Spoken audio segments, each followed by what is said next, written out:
egy van, aki lelkemet megérti,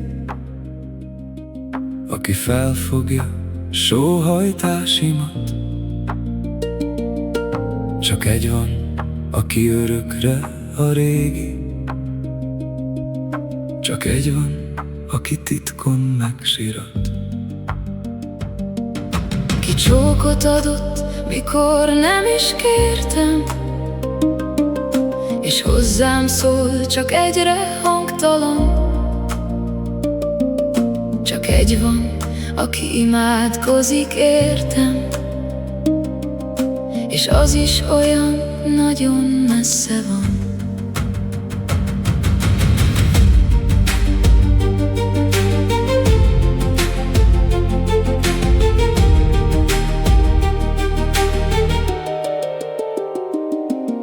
Csak egy van, aki lelkemet megérti,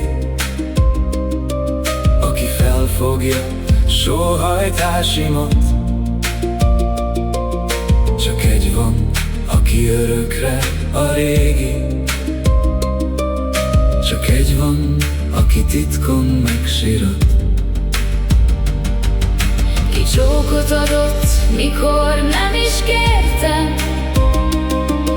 és hozzám szól, csak egyre hangtalan. Csak egy van, aki imádkozik értem, és az is olyan